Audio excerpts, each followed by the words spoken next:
I see it clearly in my daily departed. Sometimes I wish you could have seen me when I started. I know it took me a long time, a long grind going to it. A lot of long nights I put into it. Alright, so before I get into this video, I do really want to thank you guys for all the support you showed me on the very first one. I didn't anticipate that kind of showing out, so for me to just have seen what I think was like 180 views and a whole bunch of subscribers on the very first day, I thank you guys so much from the bottom of my heart, and I really appreciate it. And Fridays will continue as planned every single Friday. So just a serious thank you again. Thank you so much. Okay, so today's topic is going to be credit cards. Growing up, at least for me anyway, we're always told not to get them. We were told that they would lead to outrageous spending habits, and we were told that they'd be bad for us. But in reality, it's all about credit management that really determines how good a credit card will be for you or how bad it will be. So for starters, I have a total of 7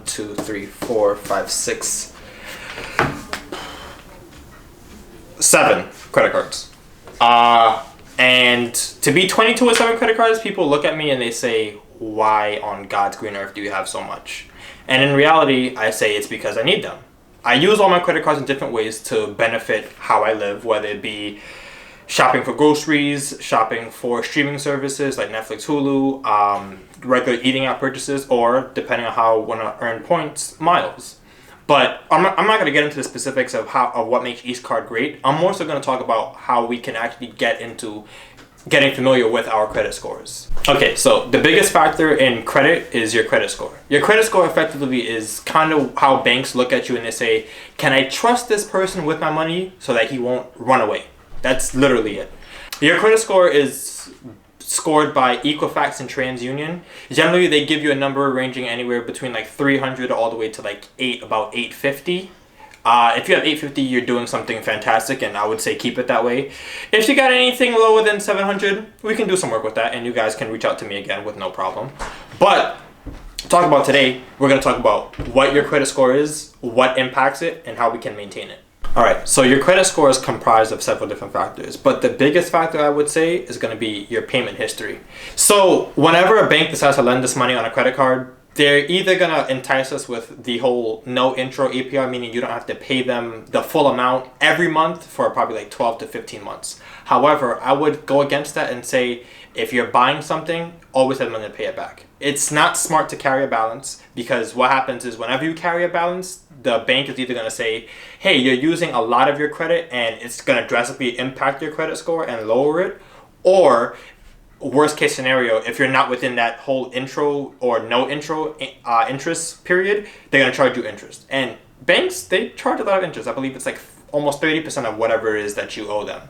So if you want to keep your credit high, keep your credit usage low, meaning don't go out here buying any and everything you see. I would say always use under 30%. So let's say you go and apply for a card today. They approve you for a limit of about $1,000. Never spend more than $300, or at least never let that $300 be due at the end of the month. Always pay down your balances, because keep in mind, you never want to be above 30%. So your credit utilization, you want to keep that low as well, because if there shows you're using a lot of credit, a bank can usually look at that and say, oh hey, he or she isn't responsible for what they're doing because they carry such high balances. So when you keep it low, you're more than likely to be approved for new cards, and you're going to have a healthy credit score that reflects that as well.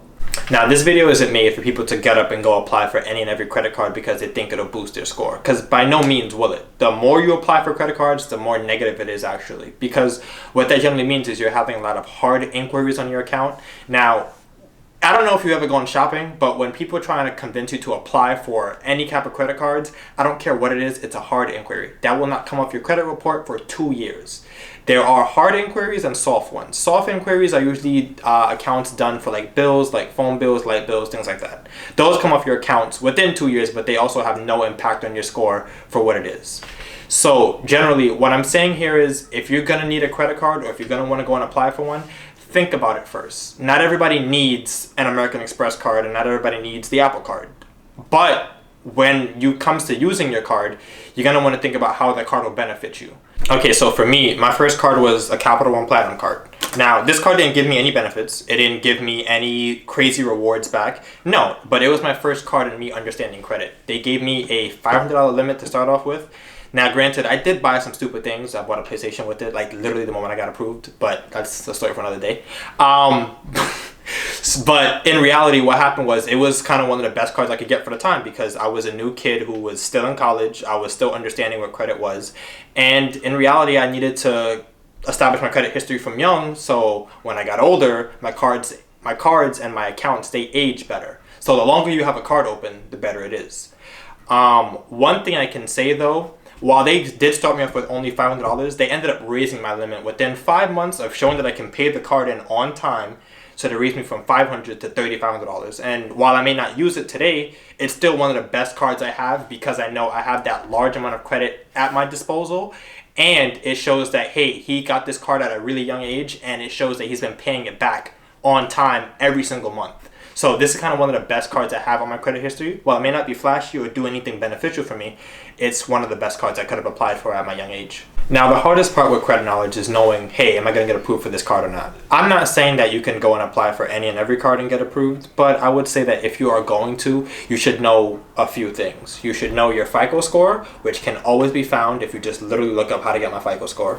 You know your Equifax and your TransUnion, which can be found, again, through simple apps like Credit Karma, Wallet Hub, little things like that. They can kind of give you a sense of what your credit score is, what it looks like, and where you're sitting. One thing I want to say is that we have to stress reading the application. Like, yeah, it looks good. Like, hey, I know I'm going to be charged for this, whatever the case may be. But the biggest thing that we have to do is learn to read that credit application, because literally that can be the difference between knowing whether you have a certain amount of time to pay something off or if they're billing you at the end of the month, which is something that we can kind of get carried away with, because if we just go buying things that we know we don't need, but we just be like, oh, hey, I can put it on the card and I think I don't have any interest to pay for the next 12 months. In reality, they're billing you for that every month, and then you find yourself in a I gotta go to work to pay it off kind of situation. And in reality, nobody wants to be living check to check. So be familiar with your credit score. It goes a really long way in understanding how finances really work.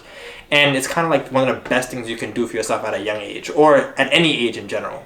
To close out, knowing your financial situation is kind of the most important thing that you can do for yourself. Your credit score is one factor of it. There are several others, but I would say your credit score is the biggest, because that's one thing that everybody has access to. Literally, your credit score can decide whether you drive off the car renting a Beamer or if you're pulling a lemon off the lot. And in reality, it's the biggest factor there. Like, everybody can make a difference between, hey, I have this much in cash, but I don't have credit. They're going to look at you and say, so why should I lend you the car if I know you can't pay it back? So be aware of your credit. Always know where you're standing. It fluctuates from week to week or month to month in some cases. If you're going to apply for a card, always know your current credit standings. Make sure you read that application. And last but not least, if you cannot afford it, don't buy it. The goal is to be wealthy, not just rich. So if you're out here spending money that you really don't have, you're setting yourself back and doing a real detriment to your credit score. So get serious about it, look about it. I'll post links in the description below so you can get familiar with what your credit score is, or whatever the credit bureau has your scores at individually. But most importantly, again, I just want to thank you guys for the support. I really appreciate it. And we'll be right back next week with Finance Fridays.